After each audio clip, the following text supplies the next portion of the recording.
You're tuning in to the Black Hollywood Live Network, featuring news, interviews, and commentary on all things Black Hollywood. Hollywood redefined. From Los Angeles, California, presented by Maria Menounos and streaming live thanks to Akili Technologies. This is Black Hollywood Live, Geek.Nerd Tech, featuring a weekly roundup of tech news and gossip. Black Hollywood Live, Hollywood redefined. You're listening to Black Hollywood Live. And now, the host for Black Hollywood Live, Geek.Nerd Tech. Welcome to Geek.Nerd Tech, the show we break down nerd culture, tech news from a black and brown geek perspective. I'm Joe Braswell. I don't even know my own name. I'm Joe Braswell. Thank you. Joined as always by my man Akili. Shine. What's up? What's good, man? How you doing? I'm all right, man. Good. Ready for the this fourth quarter. You know what I'm saying? Yeah. Like things start to slow down and prepare for the top of the year. So. Yes. I need Q4 to be huge, other than Christmas and Thanksgiving, but we'll see what happens. I feel you. LA Auto Show's in town, so I don't know. I might check that out. We'll talk about that. Yeah. We also joined by Alexis in the booth. Lex, how you doing? I am doing great. Speaking of auto shows, we have Alexis in the booth. In the building. Yeah, I haven't heard that one before. Gosh. I'm Joe Blow, G.I. Joe, Joe Mama. All right, Wow. so welcome, Alexis. Sorry, I had to pull that one out on you. My Okay, bad. I actually liked it. So it's all good. So yeah, let's talk about today. I want to think one thing at the top of the show first. Last week I went on this big rant about Interstellar and the proliferation of all these astrophysicists and scientists that are coming in and telling me about my movie. I want to say that I'm not anti-science. People are saying, like, you anti-science. Is that what they were saying? Why you gotta be anti-science? I'm not anti-science. I'm anti-science. I'm anti an oversaturation of astrophysicists, specifically in my science fiction movies, talking about plausibility. That's it. End of that rant. Go ahead. You had to release, man. It was catharsis for you, so I get it. All right. Just want to get that out of the way. But speaking of like some real sci-fi, well, just science, not even science fiction. Looks like this is article out talking about how, you know, humans want to be on Mars in 2035. Yeah. And it specifically talked to the chief, NASA's chief scientist is a woman, Dr. Ellen Stofan, and she's very, very gung-ho on the fact that we want to get to Mars, in her lifetime, in our lifetime, and she's you know, she's a little older than me, but I mean, 2035, it's not that far away. Not at all. I mean, that's right around the corner. And you got to think it's starting now, starting next month, where they're going to release a spacecraft that's going to go past low orbit space, just to test to see what would happen if humans were actually in the spacecraft, because you have more radiation, you have to deal with temperatures, you have to deal with different speed, and so they want to be able to test the aircraft to make sure that it holds together, and then you have to get back to Earth and all those components, so they want to make sure it's safe before they put humans in there. So we're in the testing phase, and it's actually cool because it's a social media thing too, where you could actually do like you download a boarding pass, and you're able to see the spacecraft launch into space, and you see it travel, and so you get to view it online, which is kind of cool. That is very cool. I mean, there's a lot of problems to solve that you wouldn't think about. Obviously, it's an 8-month journey, so you gotta be able to keep people alive for 8 months, and then they gotta, once they get there, they gotta be able to land, and then they gotta be able to get back. And landing in that atmosphere, it's a thin atmosphere, so being able to get down and fire and land properly is one thing.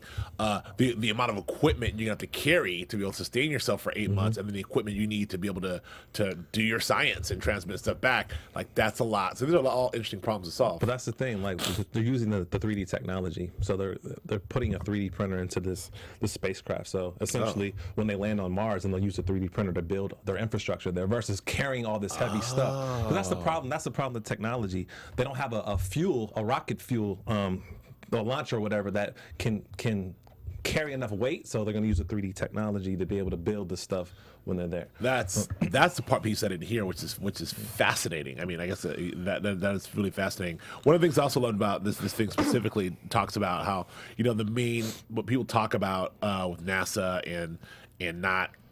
Like the whole, like, there's so many problems here on Earth. Like, why spend all that money to go to Mars? We got to solve problems here on Earth. Well, one of the things she made, the point she made is there's so much technology that comes out of, you know, being able to do space travel. And talk about like all the advancements made in air traffic control, all the advancements made in Doppler weather systems, all the advancements made in fuel and the fuel efficiencies.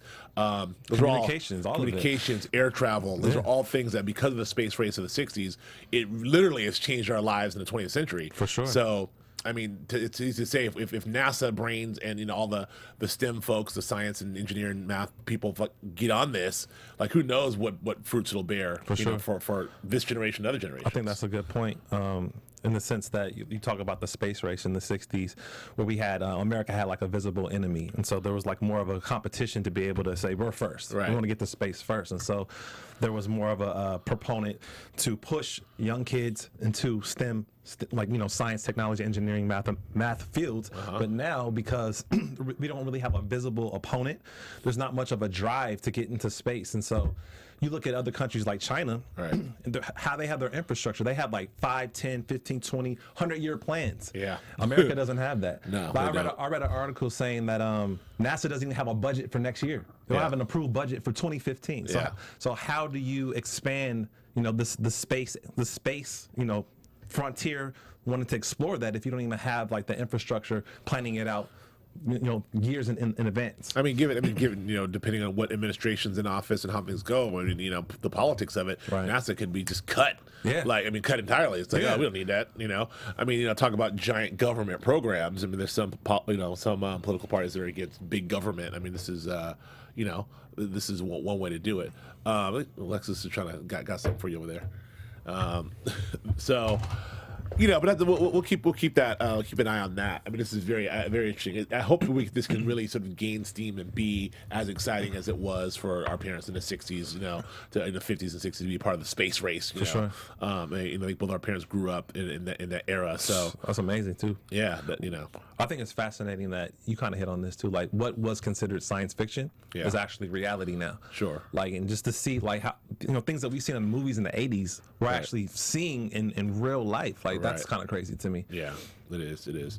So yeah, I don't know. And last thing I say is there's so many in pop culture. There's so many Mars. You know, Mars is the number one.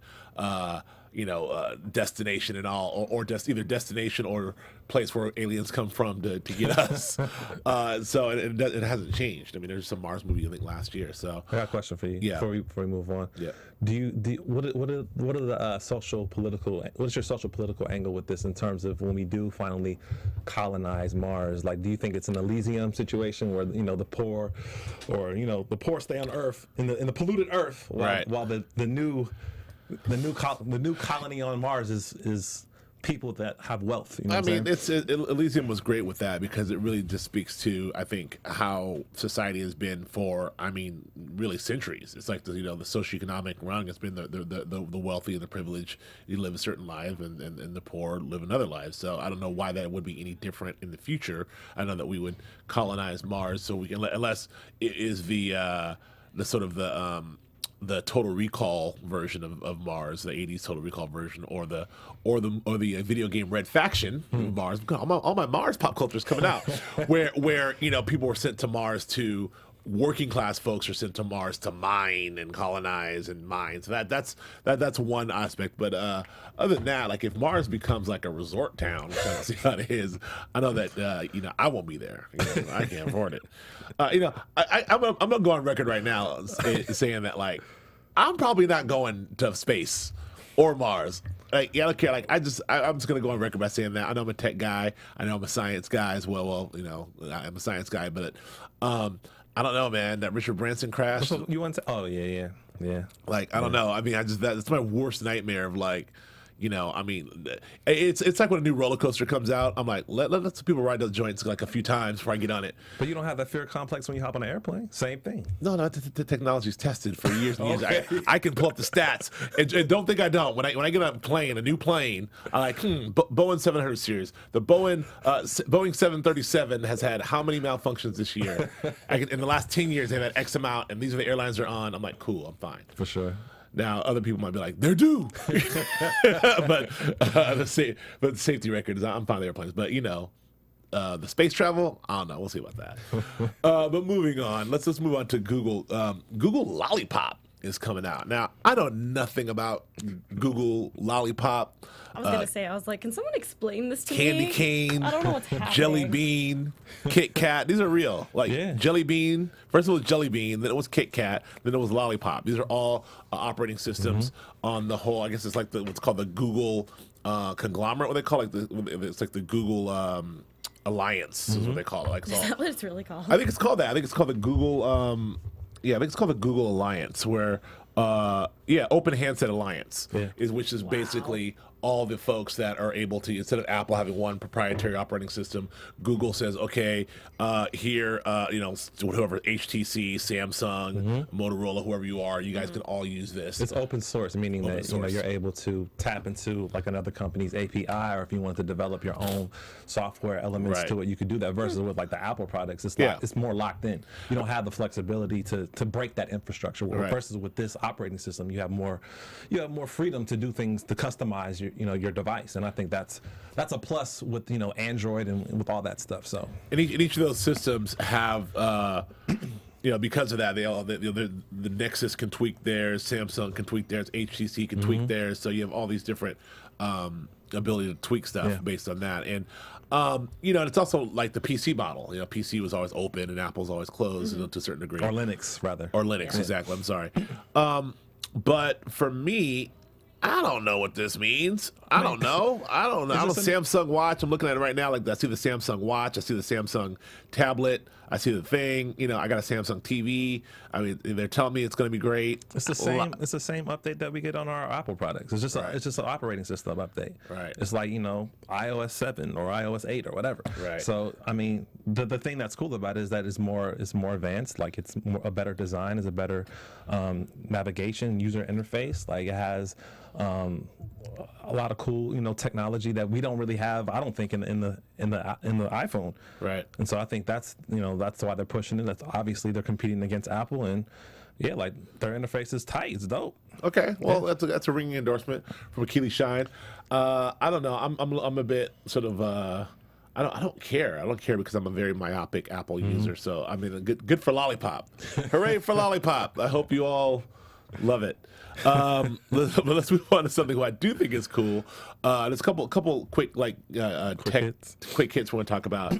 I'll go to this one first. There's this Motorola keychain that it's a Bluetooth keychain. Now this is now you're rolling your eyes. This is perfect for me. Yeah, for you. I don't know that I'd use it because it just seems a little bulky. Actually, it seems a little tiny. But the whole idea is that you lose your keys, and within a 100-yard or something radius, you can actually hit a button on your phone and make it ring. Right. So that's something cool. Which is, that idea has been around for a while, but this is actual. We have the technology to really actually make it work. Right. I think there was one where you whistle and it would whistle back, like back in the 90s or something. But anyway, this is great. And then of course it's GPS enabled. So if you lose it. Just like Find My Phone or Find My iPhone, you can find that joint wherever it is. Yeah. And for me, the supreme loser of keys, I've got decades of lost keys scattered throughout the country. This is beautiful for me, but I don't know. You don't like it. I mean, I wouldn't say I don't like it. I mean, I think it's cool. It's a cool technology, especially for the price point. It's only $25. However, I think it's kind of gimmicky.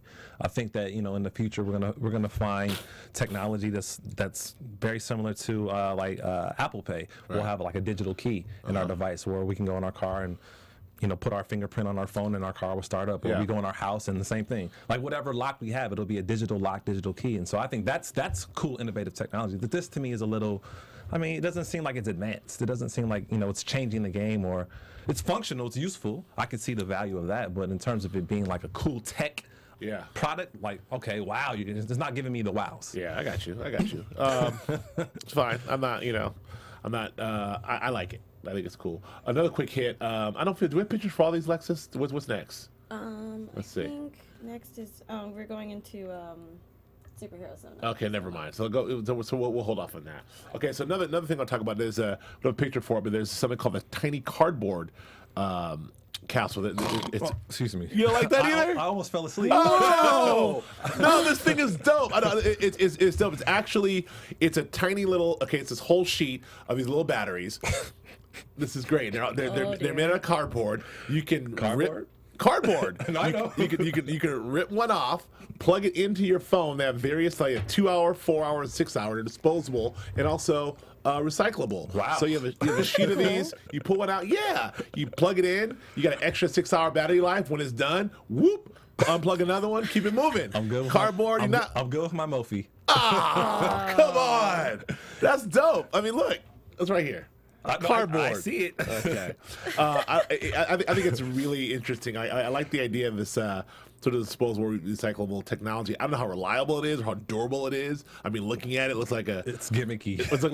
It's made of like milk carton material. It's like, charge your phone with a little milk carton, but I don't know. 2-hour, 4-hour, 6-hour. I mean, it's cool. I think something that will wow me is if we found like a battery or a charger that was solar powered, that while we're using it, it's charging, or some type of technology like that. Like, to me, okay, wow, you get to rip it up and you get to put it in. Oh, right. Wow, that sounds like something for a kid. I don't know. Right. The other thing is the other piece of tech I want to talk about is this new. And you just got back from China, so you know this. There's this. It's a keychain that detects the air quality and also around you, which is fantastic. And it turns colors, be given the different air qualities. So this could be used in a personal sense, whether you're it's carbon monoxide poison or smoke detecting. But even if you're like bumping around L.A. or China, where the air quality is ridiculously horrible. Yeah, man. I mean, some of this. I mean, you were just there. You can speak to it personally, but man, some of these stats are like the concentration of PM 2.5 PM particles is enough to penetrate the lungs and the bloodstream. Oh yeah, like it reached 505 micrograms per cubic matter, which is like the healthiest. The health organization deems that as like super unsafe. This is like this is what you do in China when you're just kicking it, just thick air. Yeah. Like, what was that like? I got to tell you, man, I've traveled a few places in the world. I've never seen a place like Beijing in terms of pollution. Right. Like, it's extremely thick.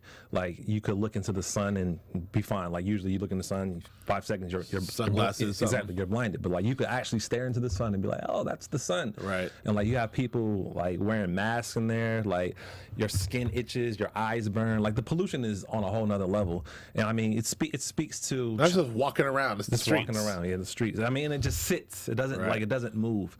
I mean, it just speaks to China's propensity to want to be more of an industrialized nation and really not caring about the environment. They're just trying to build and not thinking of the future or even caring about the future. Rather, just like commerce, money. And so it's sad because a lot of people, I think a statistic said that most of the people that die from pollution, 40% of those people come from China. Right. So that's, but being that they have billions of people, they don't really care. Well, and I think that they're, obviously President Obama just made, had that big pack and he's going to try to do something about that now. They are. And I think that, which is huge. One of the things that one of my favorite authors, New York Times columnist Thomas Friedman always talks about, The World is Flat, and then some other books. He talks about how China's been allowed to grow dirty for years. Like, so in America, there's a push here to grow clean. I mean, but we've, no, now there is. I mean, but but the idea that people talk about China excelling. I mean, China's burning coal like a mug. Yeah, they're like, you could say it's the same parallel when America was beginning the Industrial Revolution. Sure. Well, this is what China will say. China says like, you did it. Exactly. You grew dirty. In the Industrial Revolution, we trying to grow now too. Like, we're gonna grow dirty, and then we'll figure it out later. Right. Which is what they're doing, but at what cost? And I think they talk about, environmentalists talk about so much about, what we're doing in this country and how other countries are so far ahead of the game than America is. We're kind of behind, but China, who is really makes up like probably 30% of the globe, is really doing some bad stuff to the planet. So we'll see. But that takes us full circle back to this device that if you're walking around, I know that thing will be flashing bright red. If you're straight up, it'll be like blinking, like blow up, explode. Man, but go ahead. But yeah, to bring it into the tech side, I think as a wearable technology, I think it's cool because not only does it detect, as you've already stated, the pollutants in the air, but it's also a way to build community in the sense that if I have one and my family has one in LA and we're going through LA, it's kind of like getting all these analytics that then can be used, for science. Yeah. And so if you have people in various cities wearing these wearables and gathering this information, it kind of like provides a mapping of how clean or how dirty the earth is, and then we can then have a discussion or conversation on how to clean it up. So I think that part is cool in the sense that it kind of builds like a social currency in the sense that, hey, well, in LA we're buying them because we want to know what our neighborhood is like. Right. We want to know if it's safe here. So I think that's kind of fresh. I agree, and I think that the one thing that we haven't really talked about in terms of wearables, we talk a lot about wearables on the show, but one thing we haven't really touched on is just the mass amounts of data collection you're able to do on individual citizens as well. I mean, I'm not going all Big Brother like they're out to get us thing, but it is interesting that you have these with all the wearables you have that are collecting all these biometrics from your body, and then you have these other different wearables that'll collect samples in the air that you're wearing and other different things. I mean, all that data is being collected and transmitted, and then eventually will it be able to be like sort of aggregated and studied to be able to give us a lot of information for good or for bad about not only individuals but just us as a society, cultures, races, like all kinds of social, economic demographics, cultural, anthropological demographics. So it's really, I don't know what the in-game applications of all that stuff will or won't be, but it's interesting to me. Very interesting, and I think with this product is less more for like the layman, the everyday person. Like I think it's more so for like the scientists. It's more for like the guys that are the environmentalists. It's more so to provide research for them, but using the layman, using the common person to gather that information. And I think that's kind of cool too. But because most people, at least in my demographic, don't really care about the environment. So it's like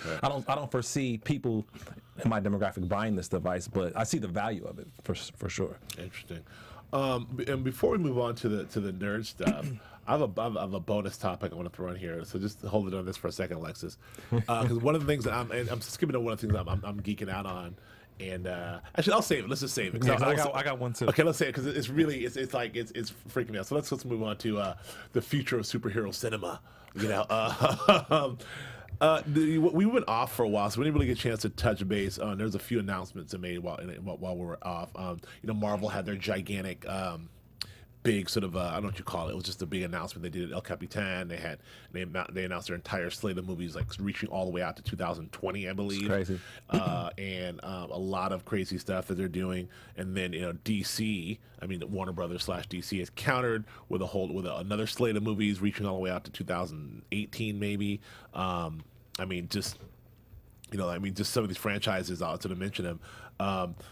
The Avengers, so 2015, the Avengers 2, Ant-Man and Fantastic Four, they're coming out next year. And then 2016, you have Deadpool, Batman vs. Superman, Captain America, X-Men Apocalypse, Suicide Squad, Doctor Strange and Sinister Six, which is a Marvel property, Suicide Squad being a DC property. Then 2017, you have Wolverine 3, Guardians of the Galaxy 2, Wonder Woman, Fantastic Four 2, Thor 3, Black Panther, Justice League, Spider-Man spinoff, untitled female lead Spider-Man spinoff, that's a nice title, and then Venom Carnage by Sony. And so I was like, wow, that's a lot. And then I flipped the page, and there's equally more for 2018. There's a whole slate for 2018 that includes The Flash and Aquaman and stuff. 2019, Shazam, Avengers 2, Infinity Wars, Cyborg in 2020, and then this projects beyond that. Well, I guess this is insane. Yeah. And I guess there's no way around this because this comic book business is a multi-billion-dollar business for Marvel, and so DC. Go ahead. comic book business in the sense of TV and film. The film aspect, what Marvel's done in the film world has been a multi-billion-dollar business for them, and so it makes sense that they would just right now map out a plan to be able to do this. Now, DC did the same thing, like, oh, we got a plan too. You know, we got Batman, we got Wonder Woman, we got Aquaman. You know, like I'm not. Yeah, but it's nowhere near. I don't know. Like Disney, Marvel, they're killing DC. They're killing Fox. They're killing Warner Brothers. Yeah. Like it's well, not. well, Fox is still doing Marvel properties, but it's still Fox. Fox is still Exactly. doing, they have Spider-Man, they have Fantastic Four. You know, that's one that But I'm Fox saying have. compared to Disney. Yeah, sure. Like there's no comparison. Like Disney is And killing the game. Wolverine. They have Wolverine too. Go ahead. Disney's is killing the game, and you think that as movies require bigger budgets, bigger marketing budgets, like the returns on the movies have to justify all of that. And I think that at least with DC compared to Marvel, there's no comparison. Marvel is like killing them. Like Marvel, you can see an increase in sales and an increase in consumerism, but with the DC, it's kind of like it's not compared. It's not. But can't you argue that it's only because Marvel had such a gigantic head start? People at Warner Brothers will tell you they only because they've had a head start. Because guess what? The most iconic heroes, and this, I'm a DC guy, so I'm a little biased. But Okay. So the most thank you, Alexis. The most iconic heroes are the DC heroes. We're the Superman, Batman, Wonder Woman, Aquaman. You There's know, a rumor the that might be Flash. changing though because of the fact that Marvel is doing so well. But I'm still, sure. I mean, but I'm still on the same boat of like, even though DC is not doing well sales-wise, their loyalties with their fans and brand recognition. And brand recognition is really huge. Like, I know the one thing that I've always thought about DC that's really, really smart is that they're mostly focusing on their animations. Because I don't know if you guys have seen the movies that DC's been putting out. They do a lot of Justice League it's movies. really good. Yeah, and they're it's really not well done. really for children, so they are Yeah. still hitting up with the, adult demographic, which I think is really, really awesome. And I like that, yes, they're not doing well movie-wise, as in for live action, but I do like that they're going a different route than with Marvel, bringing in all these big-name celebrities by taking their TV shows and then throwing the actors that the fans are already familiar with, and then throwing them in the big movie for Justice League. Well, go ahead. I hear that point too. I think with Marvel, just the flip side of the coin, I think they're doing a great job of keeping the audience captured between film releases. They have multiple touch points. Like their merch game is way better. Yeah. Like I just think the all around marketing push for Marvel versus it's borderline flawless. Yeah. They have not misstepped. I mean, even with Guardians of the Galaxy, when I was announced, this is way off brand for them, not known. still Basically killed. a funny space opera. Yeah. Not only did it kill, it's like the biggest Marvel movie ever. And it was fantastic. And it's a fantastic movie. So I mean, like that really gave them. They really filmed themselves now. Like, we did Guardians of the Galaxy. That's bigger than Iron Man. We can do anything. We're doing Ant-Man 5. Yeah. So we'll see. But what I will say about DC, a couple things is, Marvel's had a gigantic head start. It does feel a little run. The thing I don't why like. do you say they've had a head start? They've had a head start in the movies because DC cannot get their movie game together. They can't. They have director problems. Well, they are and- now because now they got Christopher Nolan and Zack Snyder leading this charge. They didn't really have a Kevin Feige. Like Kevin Feige is a guy who's the chairman of Marvel Pictures, who literally is a comic book guy, and this is in his DNA. Like he lives and breathes this stuff. So he's the guy to bring all this stuff to life, and he has not misstepped the second he'd done this. The other big thing is, Marvel, when Marvel separated and became Marvel Studios and they got out of the Hollywood studio system, that's when they took off. For sure. Because before, Marvel would license all their properties mostly to Fox. So and X-Men still owns Fox. I mean, Fox still owns X-Men. Fox still owns, Sony owns Spider-Man. Fox owns Fantastic Four. So they've licensed all this stuff out. But once they got to Marvel's still trying to wrestle it back right now. Yeah. But Marvel does such a fantastic job, and it's a singular guy. You talk about the singular person. Warner Brothers is a corporation. They didn't have that guy. Warner Brothers is like a bunch of suits, and to prove that, like. Even the way they did these releases, Kevin Feige did a release for almost his announce of his giant slate through 2020. He did it at the El Capitan Theater with a bunch of screaming fans, like Rockstar Comic-Con style, with like Robert Downey Jr. and everyone was there and everybody screaming. The fans are going nuts, and it was very much a fan-friendly event. Whereas Warner Brothers did their announcement in a board for shareholders. I wouldn't define that as a head start. I would define that as the wrong start. No. I'm talking about just right now. I'm talking about the head start happened like 10 years ago. Yeah. But because my point is Warner Brothers is just now getting their game. I'm not counting the Christopher Nolan Batman movies were a start, but those are just individual movies. They didn't have a plan to make a bunch of movies. They had a bunch of misfires Superman, but so they finally get their act together. My point is right now how the two companies, Marvel talks to the fans, DC talks to the shareholders. It's a top-down thing. Kevin Feige is a guy who gets it. DC is a bunch of suits who are trying to we want to make money too. Shareholders, we release the slate too. Cyborg 2020. He's black. That speaks to the sophistication of one side, Marvel versus DC. Right. And I feel, if you're going stakeholder strategy, that's why you're barely breathing in this battle. You're barely breathing. We talk to the fans, DC. I'm very optimistic about Batman versus Superman. I'm very optimistic. I'm not a big Zack Snyder guy. He's fallen way down in my estimation, but I'm very optimistic about it. I'm very optimistic about the upcoming slate. Not so optimistic when I look down the road and I see the Aquaman. Aquaman will be in this Batman Superman movie, so we'll see how he, how they make Aquaman serious. That's the one. If you've read his comics, it's all really serious. It's just that people don't take him seriously. Well, you can talk to fish. I get but it's just the whole you're getting it's Aquaman is not dissimilar from Thor, and it's almost in that sort of very mythology driven and almost in that Norse mythology situation. So there's a lot of similarities. I think that's your way in with Aquaman because he's the Superman of the sea. That's all I'm gonna say. But just wrapping your head around the fact that it's set in Neptune underwater, and he's got the trident, it opens up and he's. I'm like, oh no, or when he's part of the Justice League and he's kicking it at the Hall of Justice and his trident.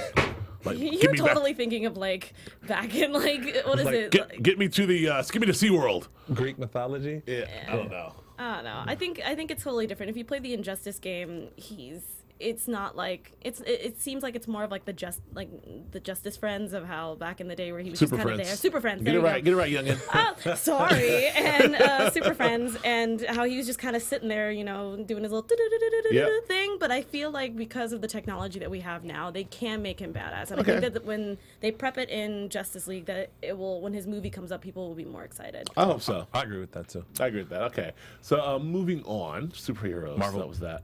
Okay, yes, I'll give it to you. Your boy Justin Timberlake just bought something called AfterMaster. AfterMaster is a new technology. Justin's all him and a group bought MySpace. So not that new. It's not new. It's not a new technology. It's been around for a minute. Okay, I'm sorry. The technology is not new. No, but this software, this hardware is not new. It's been around for 10 years. Okay, AfterMaster has? Yeah. Okay, so I'm not. So tell the folks what AfterMaster is. It's actually a cool company. It's right here on Sunset on La Brea. It's a local company, but essentially what it does, it takes a digital file, and it could be music, it could be a TV, any audio file, music, TV, film, and it essentially makes it sound better without destroying the file, without destroying what's the word, the audio quality. So you have a mastered file, and essentially it takes it to a whole nother level. It makes it louder, it makes it cleaner, and essentially it's dope because it doesn't really require much. You don't have to have that much technology. What am I trying to say? You don't have to know how to really do it. It's just pressing a button that does it. So it's a chip that they'll go into whatever your device is. Well, that's the hardware part, because it's also software too. Right, and so this chip, whatever, they'll go into your thing and you'll press a button and it'll do your thing. Exactly. Right? It expands the dynamic range of the audio file. Okay. So, and I think it's cool because we're listening to a lot of our media on phones and tablets, and to be able to have it to be at least a music purist like Justin is, you want to have it sound the best. And so I think it's a cool investment for him in the sense that he kind of represents good music, and so to put his brand, his stamp on it is kind of dope too. Also Rodney Jerkins, and that's how I knew about it. Rodney Jerkins, Darkchild is a part of it as well. So all right, yeah, I'm not how I feel about Rodney Jerkins. How do you feel about Rodney Jerkins? I'm not a fan of Rodney Jerkins. What? I know. Wow, you're not a fan of his music? I'm a fan of some. He's got tracks. He's got crazy tracks, obviously. Destiny's Child stuff, and and he's got historic tracks. But I'm really, I don't know. I'm so mad at him for that, for getting the Michael Jackson Invincible gig and basically ruining that album. Okay. You don't think you think the album's hot? No, I don't think it was hot, but I don't think he ruined it. Okay. I wouldn't say that. That's why. That's how it happens in my mind. Okay. I feel like that all those all those Neptune's tracks, and all of those, there's so many great tracks. All those tracks that later became Justified. It can be just his album. Sure. Usher had tracks in there. I mean, Babyface had a track. There You Go. All those tracks were like hits. Yeah. You Don't Have to Call by Usher. Those all should have been on Michael's albums. Those are all Michael Jackson songs. Yeah. And I know Michael Jackson said no to him because he went with Rodney Jerkins, but man, there's not one, aside from Butterflies, there's not one hit, one hot track on that album. Yeah, Butterflies is a classic. It's a classic. But I don't think Rodney Jerkins produced that one, but like, I think he did. Okay, well, good for him. I'm gonna look it up. But anyway, last note on this is that the Emmys use this. Okay. A lot of albums that you've listened to and loved have used this plugin. Okay. So yeah. So it's not like an auto tune situation where I'm singing loud and all of a sudden it's like, No, you hear me sound better. It's post. Okay. It's post. All right. Cool. But what's cool about it is now we'll have it in our devices. So, Okay. So you can hit a button and be like, yeah. Dark Child. Let's come up. All right. Let's I'm gonna scrap all this, Alexis. So I'm gonna skip right to our thing. Okay, let's talk briefly. Oh, this is you. This is actually news. This is news. Organization called ESA, which is the I forget what that acronym stands for, but there's a new survey out. This is old news that the video game industry is killing the entertainment industry. It outdoes the entertainment industry almost by a lot. I mean, TV and movies cannot wishes that they did the sales that video games do when they drop. Obviously, because the price points are $60. A game drops, you sell 1 million copies of a $60 game. Day one, you have $60 million. You can't fade it. Yeah. So you sell 5 million copies. You have $600 million. Yeah, exactly. Thank you. I can't do math. But the Entertainment Software Association, which is ESA, published a new study, basically talking about how the video game industry economics are growing faster than the economics in the country. Makes sense. It makes sense. We're not just talking about like a projected out thing. We're talking about like dollars, like actual dollars, which is really crazy. Like if you think about it, I mean, and the rate of growth from 2009 to 2012 is 4 times higher than the rate of the economy has grown in that time. Now,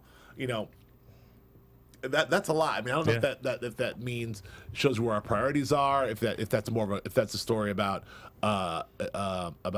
commerce. If that's a story about consumerism, or if that's a story about the lack of production on our side in America. But I don't know. What do you make of that? I think it's all the above. I think it shows where technology and where we are in terms of technology. I think I read a statistic that said over 60% of Americans play video games, either on a console, either on their phone, or on a tablet, or on a wireless device. So I mean, and that accounts for our parents, that accounts for our age demo and kids. Like, so never before, before you could put like a stigma on who plays video games. Like, oh, he's the type of guy that plays video games. Now it's everyone. Right. Like, it's all mixed up. So I think it kind of just shows how we as a society have kind of adapted to the technology, and it's more integrated in our daily life. Like, I don't know a person that doesn't have a game on their phone. Right. You know what I'm saying? Like, it's everywhere. So I think, and the different types of games there are and what they do for us socially and how they connect us, all those things are changing, and how we communicate through them. Like, we use the consoles to watch TV and movies now. Like, so it's more usage for it, and it's more value for a customer to invest in it. So I think with 2013, $21 billion in sales of all video games. That's huge. Like, that's 1 year. Beyond huge, man. I know Alexis is contributing to that. Well, I mean, yes, that's mostly me. But I mean, at the same time, a lot of things that when you brought up this topic is also the fact that now that most of the time, like, video games is mostly used for just like entertainment, but now that people use it for education. I mean, that was also used back then. Like, I don't know if you guys like ever played like the CD-ROMs, and they had like 1st grade, 2nd grade, 3rd grade kind of thing. Yeah, but I was 30. You know what I mean? Yes. Like, I mean, you knew people who've obviously used it, and it was a big deal. And now that with Leapfrog and what is it, Luminosity is also using that too. Like, it's not just the fact of just using it as, oh, I'm gonna pew pew. Like, I'm not gonna be shooting people all the time. Like, you can actually use it to actually further brain activity, and things like that. So that's why I also think that it makes sense of why video games are just thriving, whether it has to be educational, entertainment, or just for fun. I hear you. For sure. Okay, so I want to touch on this one last thing. I mean, what do you just really quickly? What do you geeking out on? Because I'm gonna go. My geeking out on this week is the Spotify and Uber collaboration. Oh, okay. I think it's amazing. Have you heard about that? Do you like that? Yeah, I heard it. I mean, I think it's dope. Yeah, I think it's a good way for two huge tech companies to merge and do something that's innovative. Well, how does it work exactly? 'Cause I saw one. I got an email there like, so it's Diplo's going to be in your Spotify today at 2. No, software integration. So you go to the Uber app, you call for Uber, and car comes, and as soon as you get in the car, you have a Spotify playlist. You just press it through the Uber app. I want to play these songs, blah blah blah, and then it plays through your Uber driver's phone. And so essentially, you control the music while you're being transported. So it's not awkward. Yay. Right. Yeah, because you get an Uber and he's like, blasting death metal or something. Exactly. I'm like, yo. like, can we just, Gosh. So, I mean, for me, it's cool to see, like I said, two tech titans that are innovating in different spaces, create a entirely new business model. So I think that's fresh. And then the second one is Snapchat and Snapchat and oh my gosh, I'm drawing a blank. I don't know what it's called, but I know what you're talking about. It's where you can transfer money now. Yeah, you transfer money. So Snapchat. Let me see. If Western I can find Union? It. No. It's Snapchat and Square. Okay. Yeah. So essentially, Snapchat, you send photos, it disappears. But what's cool about it is now that you can send money to your friends with the photo, or it's just integrated in a way to keep you in the app. So say you needed $20, and it's more for like younger kids. Like you need $20 to borrow $20, I can send you a cool photo or whatever and send you the money. And that's pretty much. That's very cool. Just seeing these innovative ways these tech companies are kind of like merging to create bigger markets. I think that's kind of cool. I will note that people scoffed at the kids at Snapchat for saying no to Zuckerberg for that Facebook, Facebook for $3 billion. Snapchat is now, I read 2 days ago, estimated at $10 billion. Crazy. Yeah. So crazy. So good looking out. But they're just barely monetizing it though. Who cares? Now you cash out now. I know. I don't know it's gonna go to 20 billion. I know. I cash out right now. Anyway, so maybe this merge will help. Really quick thing that I'm obsessed with right now, as is the rest of the internet, is there's a New York Times article interview by that was released by Sue Wu of the Sue Wu.